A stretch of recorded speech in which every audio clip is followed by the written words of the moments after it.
अकबर बीरबल की कहानी। बीरबल की चतुराई का कमाल।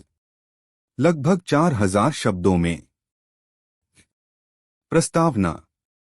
अकबर और बीरबल की कहानियां भारतीय लोक साहित्य का एक महत्वपूर्ण हिस्सा हैं। ये कहानियां न केवल मनोरंजक होती हैं, बल्कि इनमें छिपे नैतिक मूल्य, बुद्धिमत्ता और चतुराई भी लोगों को सिखाते हैं। यह कहानी उसी श्रृंखला की एक अद्भुत झलक है, जिसमें बीरबल अपनी तीव्र बुद्धि और हास्य से एक असंभव प्रतीत होने वाली स्थिति को सुलझा लेते हैं। पहला दृश्य, दरबार में विवाद। एक दिन मुगल सम्राट अकबर अपने दरबार में अपने मंत्रियों और दरबारियों के साथ विचार विमर्श कर रहे थे। तभी एक साधु दरबार में प्रवेश करता है।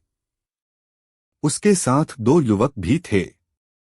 साधु ने अकबर को झुककर प्रणाम किया और कहा, महाराज, मेरे साथ यह दो युवक हैं। इन दोनों में से एक मेरा शिष्य है और दूसरा एक धोखेबाज जिसने मेरे असली शिष्य की जगह ले ली है। मैं अंधा हूं और अब पहचान नहीं पा रहा कि मेरा असली शिष्य कौन है। कृपया मेरी सहायता करें। अकबर ने दोनों युवकों को देखा। वे एक जैसे कपड़े पहने हुए थे और साधु जैसा ही वेश धारण किए हुए थे। अकबर ने तत्काल अपने दरबारियों की ओर देखा और कहा, क्या आप में से कोई इस समस्या को सुलझा सकता है? सब मौन थे। तभी बीरबल मुस्कराते हुए बोले, महाराज, मुझे थोड़ी देर का समय दीजिए, मैं इस रहस्य से पर्दा उठा दूंगा। दूसरा दृश्य, बीरबल की योजना।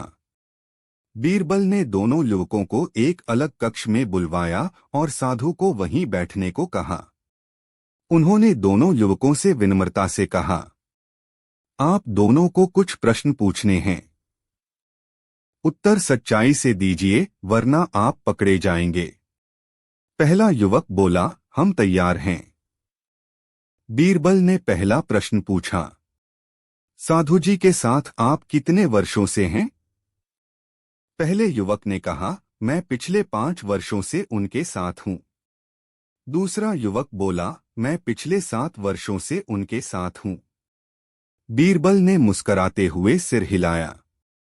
फिर बीरबल ने पूछा, साधु जी के सोने का तरीका क्या है? पहले युवक ने कहा, वे सिर उत्तर की ओर और पैर दक्षिण की ओर करके सोते हैं। दूसरा युवक बोला, नहीं, वे हमेशा पूर्व की ओर सिर करके सोते हैं।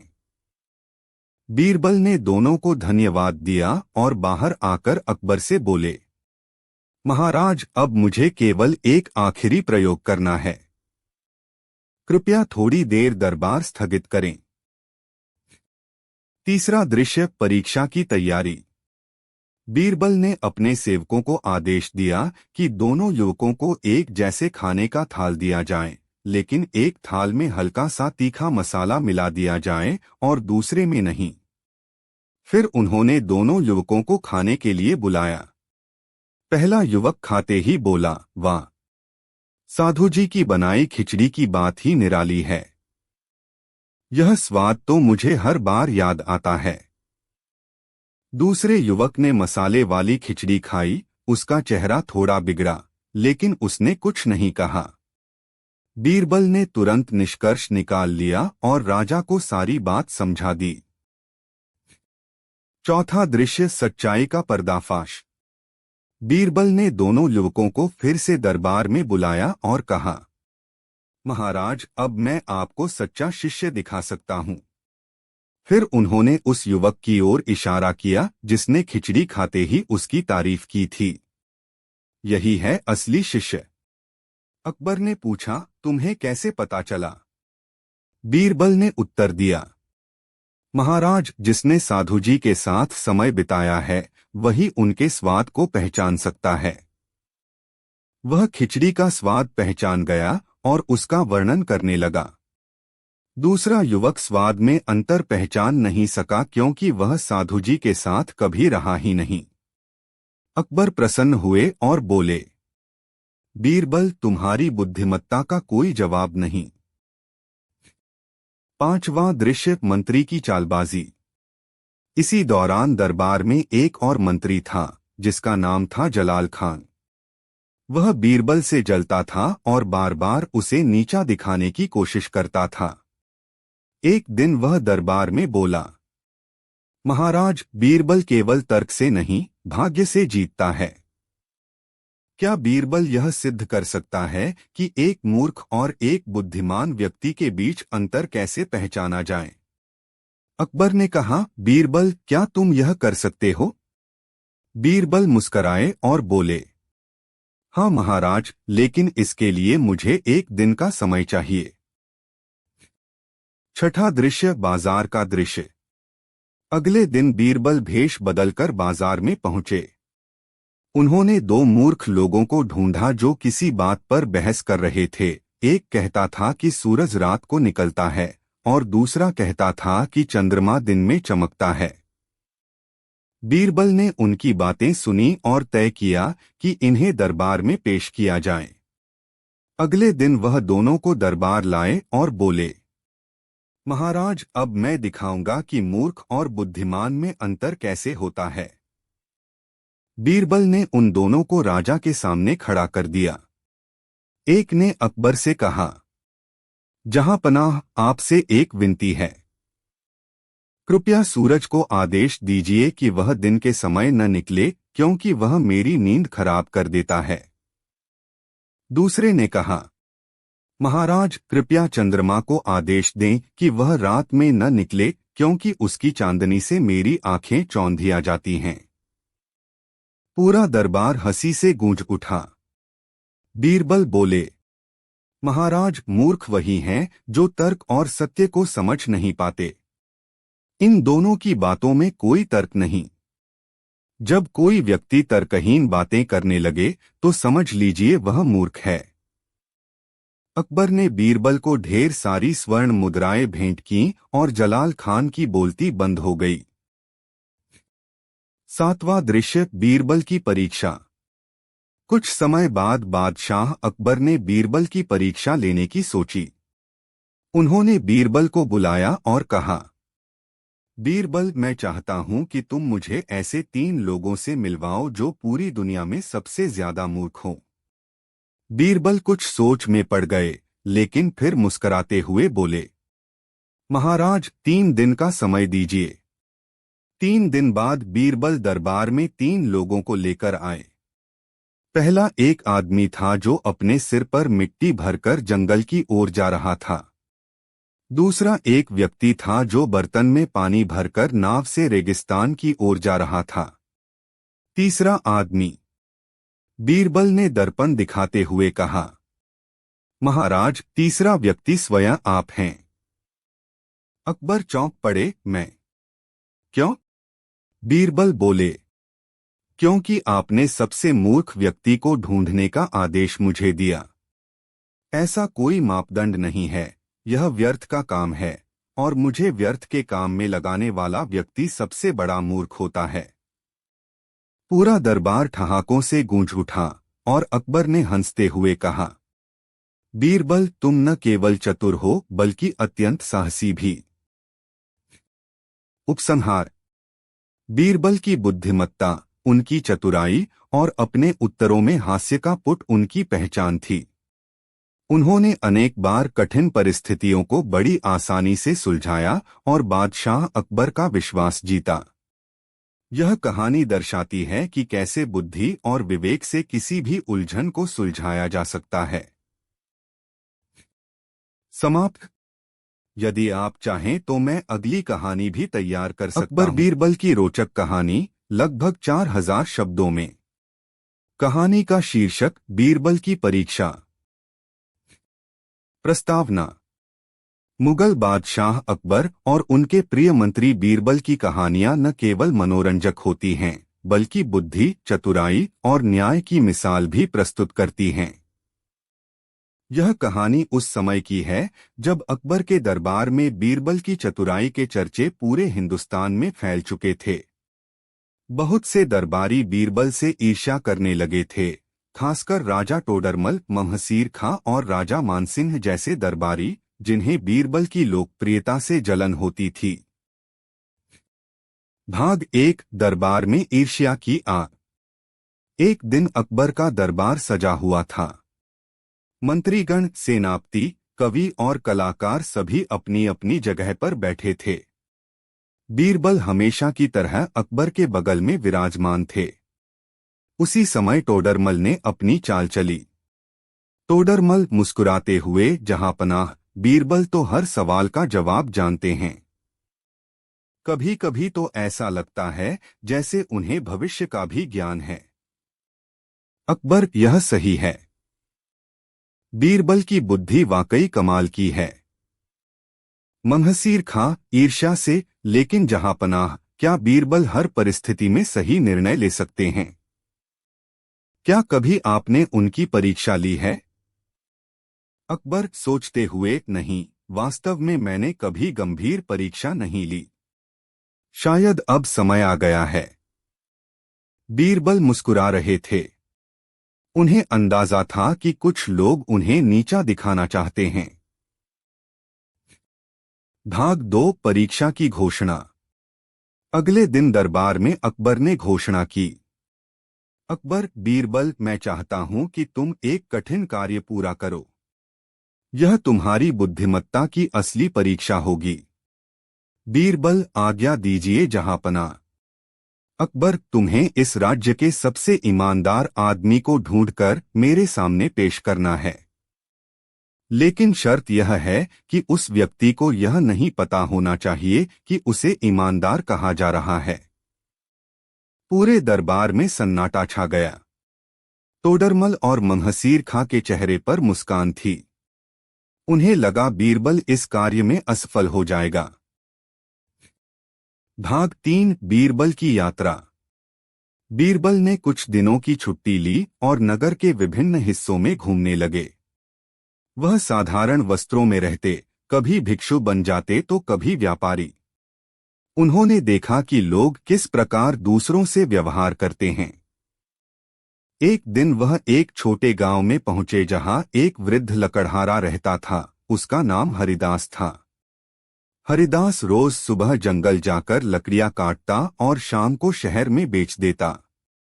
वह कभी किसी से झूठ नहीं बोलता, न मोल भाव करता और गरीबों को मुफ्त लकड़ियां दे देता। बीरबल ने कई दिन उस गांव में रहकर हरिदास का व्यवहार देखा। फिर वे वापस राजधानी लौटे। भाग 4 बीरबल की चालाकी। अकबर ने दरबार में पूछा, क्या तुमने उस व्यक्ति को खोज लिया? बीरबल, जी जहांपनाह, लेकिन मेरी एक विनती है। मैं चाहता हूं कि आप स्वयं उस व्यक्ति से मिलें, बिना यह बताए कि यह परीक्षा का भाग है। अकबर ने बीरबल के साथ गांव जाने का निर्णय लिया। वे सामान्य वस्त्रों में हरिदास के गांव पहुंचे। अकबर वृद्ध से, भैया, हमें कुछ लकड़ियां चाहिए, हमारे पास पैसे नहीं हैं। क्या मिलेंगी? हरिदास, लकड़ी के लिए पैसा नहीं चाहिए। जरूरतमंद को देना मेरा धर्म है। अकबर प्रभावित होकर, तुम दिन भर परिश्रम करते हो, फिर भी मुफ्त में देते हो। हरिदास, मैं जितना भगवान देता है उतना रखता हूं, बाकी बांट देता हूं। अकबर भावविभोर हो गए। लौटकर उन्होंने बीरबल को गले लगा लिया। अकबर, तुमने वास्तव में सबसे ईमानदार व्यक्ति को ढूंढा है। भाग 5 दूसरा संकट, अनोखी चोरी। कुछ सप्ताह बाद महल से एक बहुत ही मूल्यवान हीरा चोरी हो गया। पहरेदारों ने किसी को नहीं देखा। महल की चारदीवारी इतनी सुरक्षित थी कि कोई बाहर से आ ही नहीं सकता था। अब अकबर ने बीरबल से कहा, अगर इसे तुम वापस नहीं ला सके तो यह समझा जाएगा कि तुम्हारी चतुराई अब समाप्त हो चुकी है। भाग 6 बीरबल की युक्ति। बीरबल ने सबसे पहले पहरेदारों से पूछताछ की। फिर उन्होंने महल के सभी कर्मचारियों को बुलाया और कहा, बीरबल, आज रात दरबार के बीच में एक अद्भुत दीपक जलाया जाएगा। जो भी चोर होगा, उसकी परछाई उस दीपक की रोशनी में नहीं दिखेगी। रात को सभी को दीपक के सामने खड़ा किया गया। बीरबल एक एक की परछाई देखता गया। एक रसोइया अत्यंत घबराया हुआ था और बार बार छिपने की कोशिश कर रहा था।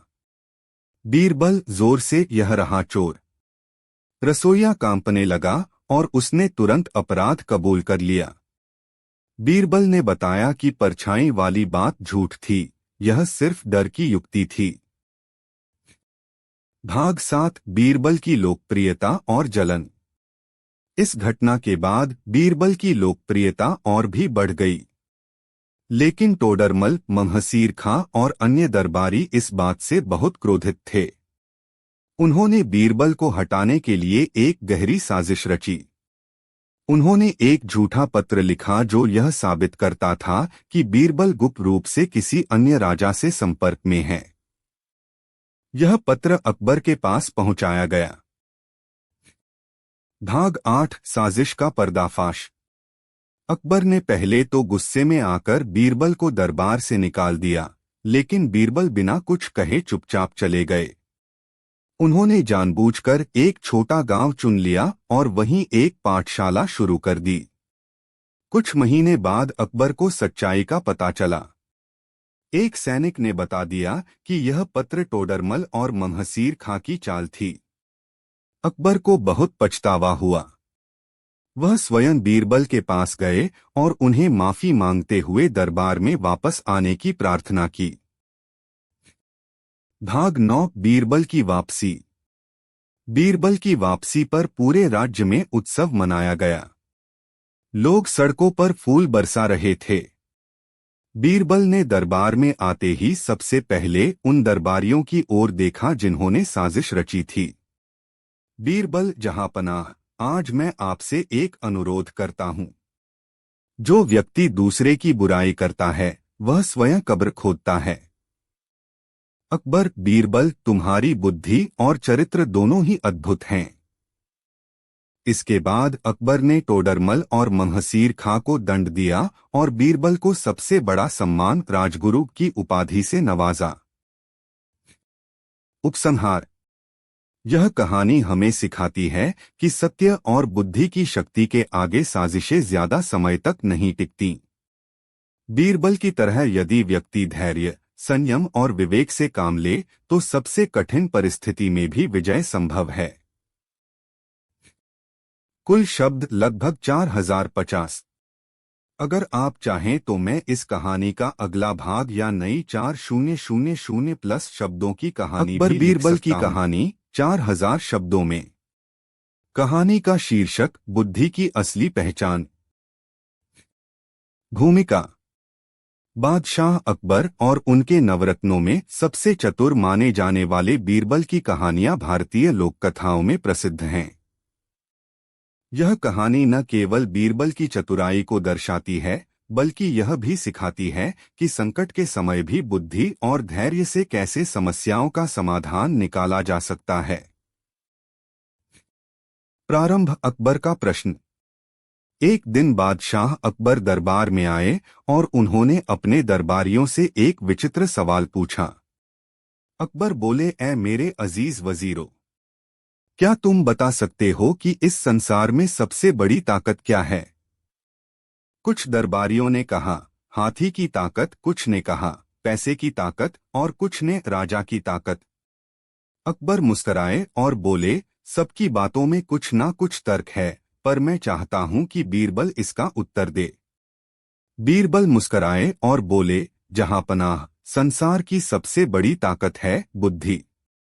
जब आदमी के पास बुद्धि हो तो वह हर कठिनाई का सामना कर सकता है, चाहे दुश्मन कितना ही बलवान क्यों न हो। अकबर ने मुस्कुराते हुए कहा, बीरबल, तुमने हमेशा की तरह फिर से जीत हासिल की, लेकिन क्या तुम इसे साबित कर सकते हो? बीरबल ने प्रण लिया कि वह इस बात को सिद्ध करके दिखाएंगे। द्वितीय भाग, पड़ोसी राज्य की चुनौती। उसी दौरान पड़ोसी राज्य मालवा के राजा उदयसेन ने आगरा दरबार को चुनौती दी। उन्होंने एक संदेश भिजवाया, अगर तुम्हारे दरबार में वास्तव में कोई बुद्धिमान मंत्री है तो उसे हमारे दरबार भेजो। अगर वह हमारे 3 सवालों का उत्तर नहीं दे पाया तो तुम्हें हमारी अधीनता स्वीकार करनी होगी। अकबर को यह सुनकर गुस्सा तो आया, लेकिन उन्हें बीरबल की बुद्धिमत्ता पर पूरा भरोसा था। उन्होंने बीरबल को बुलाया और सारा मामला बताया। बीरबल ने मुस्कुराते हुए कहा, जहांपनाह, यह तो मेरे लिए खेल समान है। तृतीय भाग, मालवा दरबार की परीक्षा। बीरबल जब मालवा पहुंचे तो राजा उदयसेन ने उनका स्वागत किया और एक बड़े दरबार में 3 कठिन प्रश्न पूछे। प्रश्न 1, बताओ इस दुनिया का केंद्र बिंदु कहाँ है? बीरबल ने जमीन पर एक लाठी गाड़ दी और बोले, महाराज, यह है इस धरती का केंद्र। राजा चौंक गए, इसका प्रमाण? बीरबल बोले, अगर आपको शक है तो जरूरत हो तो माप लीजिए। दरबार में हंसी गूंज गई और पहला प्रश्न समाप्त हो गया। प्रश्न 2, इस ब्रह्मांड में कितने तारे हैं?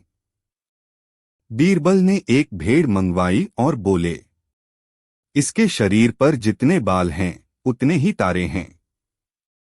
राजा बोले, यह कैसे साबित होगा? बीरबल ने जवाब दिया, आप गिन लीजिए, अगर कोई बाल ज्यादा या कम निकले मैं हार मान लूंगा। राजा निरुत्तर रह गए। प्रश्न 3, एक व्यक्ति की असली बुद्धिमानी कब सामने आती है? बीरबल बोले, जब वह संकट में हो और तब भी वह सही निर्णय ले सके, तभी उसकी असली बुद्धि सामने आती है। राजा उदयसेन चुप हो गए और फिर उन्होंने बीरबल की प्रशंसा करते हुए उन्हें बहुमूल्य उपहार दिए। बीरबल विजयी होकर आगरा लौटे। चतुर्थ भाग, बीरबल की परीक्षा।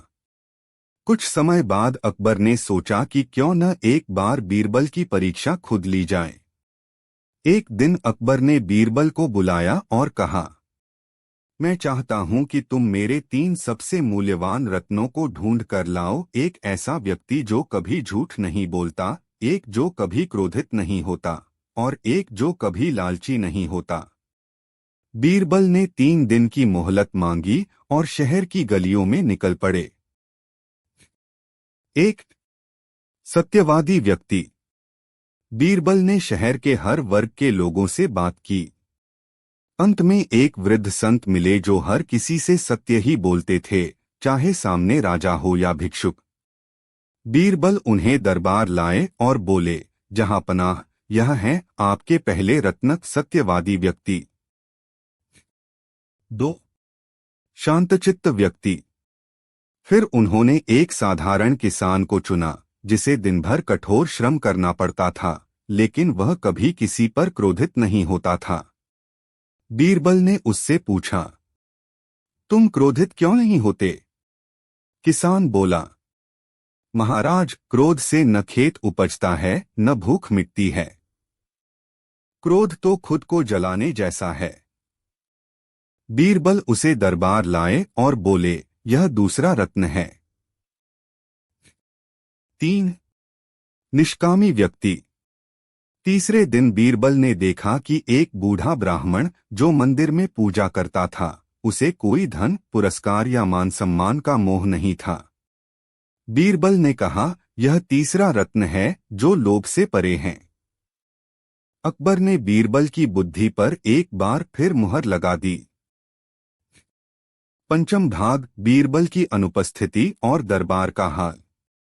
कुछ समय बाद बीरबल बिना कुछ बताए दरबार से चले गए। अकबर ने ढूंढवाया पर कोई पता न चला। दरबार में अब फैसले लेने में दिक्कतें आने लगीं। झूठे दरबारी मौके का फायदा उठाकर राजा को भ्रमित करने लगे।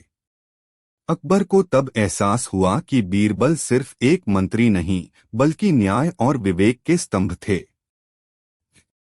षष्ठम भाग, बीरबल की वापसी। करीब 3 महीने बाद एक दिन एक अजनबी दरबार में आया जो मूर्खों की तरह कपड़े पहने था, लेकिन बातें बहुत ही चतुरता से कर रहा था। वह एक एक दरबारी को बुद्धिमानी में मात दे रहा था। अकबर को शक हुआ।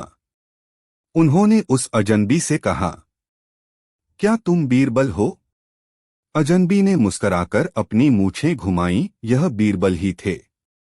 अकबर ने खुशी से उन्हें गले लगा लिया। सप्तम भाग, अंतिम चुनौती। एक दिन अकबर ने सोचा कि दरबारियों के बीच एक प्रतियोगिता रखी जाए।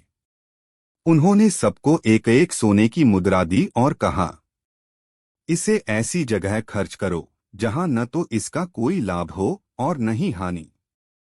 सभी दरबारी भ्रमित हो गए। बीरबल ने वह सोने की मुद्रा एक भिखारी की समाधि पर रख दी। अकबर ने पूछा, यह क्यों?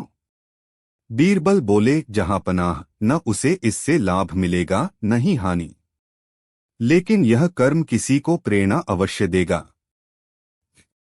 उपसंहार, अकबर की घोषणा। अकबर ने पूरे दरबार के सामने बीरबल की कहानी लगभग 4000 केवल मेरे मंत्री नहीं, शीर्षक इस राज्य के विवेक। प्रस्तावना। मुगल सम्राट अकबर और उनके नवरत्नों में से एक बीरबल की कहानियां भारतीय लोक साहित्य का अमूल्य हिस्सा हैं। बीरबल की चतुराई, बुद्धिमत्ता और हाजिर जवाबी के अनेक किस्से प्रसिद्ध हैं। यह कहानी एक ऐसे प्रसंग पर आधारित है जिसमें बीरबल ने न केवल अपनी बुद्धिमानी का परिचय दिया बल्कि न्याय और सच्चाई की भी रक्षा की। प्रकरण 1, दरबार में नया विवाद। एक दिन अकबर का दरबार लगा हुआ था। देश के कोने कोने से आए लोग अपनी समस्याएं लेकर सम्राट के सामने खड़े थे। बीरबल भी अन्य मंत्रियों के साथ दरबार में उपस्थित थे। तभी दरबार में दो व्यक्ति आए, एक सज्जन वेशभूषा में और दूसरा गरीब किसान के रूप में। सज्जन व्यक्ति ने कहा, जहां पनाह, यह आदमी मेरा नौकर है और इसने मेरी कीमती अंगूठी चुरा ली है। किसान ने हाथ जोड़कर कहा, जहां पनाह, यह झूठ बोल रहा है। मैंने इसकी कोई अंगूठी नहीं चुराई। यह मुझ पर झूठा आरोप लगा रहा है। अकबर ने ध्यान से दोनों की बातें सुनी और बोले, इस मामले की तह तक जाना आवश्यक है। बीरबल, हम चाहते हैं कि तुम इसकी पूरी जांच कर सच्चाई सामने लाओ। बीरबल ने सिर झुकाकर कहा, जो हुक्म मेरे आका। प्रकरण 2, बीरबल की जांच। बीरबल ने दोनों व्यक्तियों से अलग अलग बात की। उसने किसान से पूछा, तुम्हें यह व्यक्ति कब से जानता है? किसान बोला, हुजूर, मैं इसे नहीं जानता। यह पहली बार है कि मैं इस व्यक्ति से मिला हूं। बीरबल ने सज्जन व्यक्ति से पूछा, तुम्हें कैसे यकीन है कि अंगूठी इसी किसान ने चुराई है? उसने कहा, मैं इसे अपने बाग में काम पर रखता था। 2 दिन पहले अंगूठी मेरे कमरे से गायब हुई और उसी दिन यह भी गायब हो गया। बीरबल ने गौर किया कि सज्जन की बातें कुछ बेतरतीब थीं, लेकिन वह बिना प्रमाण के निर्णय नहीं लेना चाहता था। उसने दोनों को 2 दिन बाद फिर से दरबार में आने को कहा। प्रकरण 3, बीरबल की योजना। रात को बीरबल सोच में डूबा था। सच्चाई कैसे पता चले? अगर अंगूठी इस गरीब के पास होती तो वह डर से छुप जाता, लेकिन यह खुलेआम आया है। जरूर कुछ गड़बड़ है। अगले दिन बीरबल ने दोनों को अपने घर बुलाया और एक योजना बनाई। उसने दोनों को एक एक डंडा दिया और कहा, यह जादुई डंडा है। अगर अंगूठी चुराने वाला डंडा अपने पास रखेगा तो रात को वह 1 इंच बड़ा हो जाएगा। किसान तो शांत रहा, लेकिन सज्जन व्यक्ति के चेहरे पर चिंता की रेखाएं दिखीं। बीरबल ने दोनों को अगले दिन डंडों के साथ दरबार में हाजिर होने को कहा। प्रकरण 4, सच का पर्दाफाश। अगले दिन बीरबल ने दोनों से डंडे मंगवाए। उसने दोनों डंडों की लंबाई नापी। किसान का डंडा वैसा ही था जैसा दिया गया था, लेकिन सज्जन व्यक्ति का डंडा 1 इंच छोटा था। बीरबल ने मुस्कराकर कहा, जहां पनाह, चोर यही सज्जन व्यक्ति है। इसने डर के मारे रात को डंडा 1 इंच काट दिया, यह सोचकर कि जादू से उसका डंडा बड़ा हो जाएगा। जबकि किसान ने डंडे के साथ कुछ नहीं किया। अकबर ने प्रसन्न होकर कहा, बीरबल, तुमने फिर एक बार अपनी बुद्धिमानी से सच्चाई को उजागर किया है। प्रकरण 5, ईमान का इनाम। अकबर ने किसान को इनाम में कुछ सोने की मुद्राएं दी और उस सज्जन व्यक्ति को सजा दी गई। इसके साथ ही बीरबल की चतुराई की एक और कहानी दरबार में प्रसिद्ध हो गई। प्रकरण 6, एक नई परीक्षा। कुछ दिन बाद बादशाह अकबर ने बीरबल से पूछा, बीरबल, अगर तुम मेरी जगह सम्राट होते तो क्या करते? बीरबल ने झुककर कहा, हुजूर, मैं तो तभी सम्राट बन सकता हूं जब आप दरबार छोड़ दें। और अगर आप दरबार छोड़ दें तो मैं क्यों सम्राट बनना चाहूंगा? अकबर मुस्कराए और बोले, तुम फिर बच निकले, लेकिन अब की बार तुम्हारी परीक्षा कुछ कठिन होगी। प्रकरण 7, 3 सवालों की चुनौती। अकबर ने बीरबल को 3 प्रश्नों की चुनौती दी। 1, आकाश में कितने तारे हैं? 2, समुद्र में कितना पानी है? 3, मनुष्य के दिमाग में कितने विचार आते हैं? बीरबल ने कहा, जहां पनाह, इन प्रश्नों के उत्तर मैं आपको कल सुबह दूंगा। प्रकरण 8, चतुर उत्तर। अगले दिन बीरबल 3 चीजें लेकर दरबार में पहुंचे, एक भेड़, एक बड़ा घड़ा और एक किताब। बीरबल ने कहा, पहले प्रश्न का उत्तर, आकाश में जितने बाल इस भेड़ के शरीर पर हैं उतने ही तारे हैं। गिनना चाहें तो गिन लें। अकबर मुस्कराए। बीरबल बोले, दूसरे प्रश्न का उत्तर, इस घड़े में जितने बूंदें समा सकती हैं समुद्र में उतनी ही बूंदें हैं। एक मनोरंजक कहानी। गिनना चाहे तो गिन 4000 शब्दों में। अकबर हंस पड़े। शीर्षक, बीरबल की दूरदर्शिता। प्रस्तावना। मुगल सम्राट अकबर का दरबार विद्वानों, योद्धाओं और कलाकारों से भरा हुआ था। उनमें सबसे प्रसिद्ध और प्रिय थे बीरबल, बुद्धिमान, चतुर और व्यंग्यपूर्ण उत्तरों में निपुण। अकबर का बीरबल पर विशेष स्नेह था और बीरबल ने भी कभी सम्राट को निराश नहीं किया। यह कहानी बीरबल की दूरदर्शिता, न्यायप्रियता और चातुर्य की एक अनूठी मिसाल है। प्रकरण 1, एक रहस्यमय चोरी। एक दिन बादशाह अकबर अपने निजी खजांची से चर्चा कर रहे थे कि अचानक खजांची ने परेशान होकर कहा, हुजूर, शाही खजाने से बीते सप्ताह कुछ कीमती जवाहरात गायब हो गए हैं। मैंने उन्हें तिजोरी में रखा था, परंतु अब नहीं हैं। तिजोरी टूटी भी नहीं है और किसी बाहरी के प्रवेश का कोई प्रमाण नहीं है। अकबर को यह सुनकर बड़ा आघात पहुंचा। शाही खजाना राज्य की प्रतिष्ठा का प्रतीक था। अगर इसके साथ भी चोरी हो सकती थी तो आम जनता की संपत्ति कितनी असुरक्षित होगी। यह चोरी दरबार के भीतर से ही हुई है, अकबर ने गंभीर स्वर में कहा। बीरबल को बुलाया जाए। प्रकरण 2, बीरबल की जांच। बीरबल दरबार में उपस्थित हुए। उन्होंने स्थिति को पूरी गंभीरता से सुना और बोले, जहां पनाह, मैं इस मामले की तह तक पहुंचूंगा, परंतु मुझे कुछ दिन चाहिए। कृपया कोई हस्तक्षेप न करें। अकबर ने अनुमति दे दी। बीरबल ने सबसे पहले उस तिजोरी की गहन जांच की। दरबारी सेवकों, पहरेदारों और खजांची से प्रश्न किए। फिर उन्होंने एक आदेश निकाला, अगले 3 दिन तक कोई भी दरबारी बाहर नहीं जाएगा और सभी सेवकों की तलाशी ली जाएगी। 3 दिन तक दरबार एक किले की तरह बंद रहा। प्रकरण 3, चुप रहने वाली घंटी। चौथे दिन बीरबल ने दरबार में सभी दरबारी, सेवक और रक्षकों को इकट्ठा किया और कहा, मैंने एक घंटी बनवाई है जिसे सत्य की घंटी कहा जाता है। जो भी इस घंटी को छुएगा और यदि वह दोषी नहीं है तो घंटी शांत रहेगी, परंतु यदि वह झूठा है तो घंटी बस उठेगी। लोग एक एक करके घंटी के पास आए, कुछ डरते हुए, कुछ घबराए हुए, पर घंटी एक बार भी नहीं बजी। अंततः बीरबल मुस्कराए। जहां पनाह, मुझे पता चल गया है कि चोर कौन है।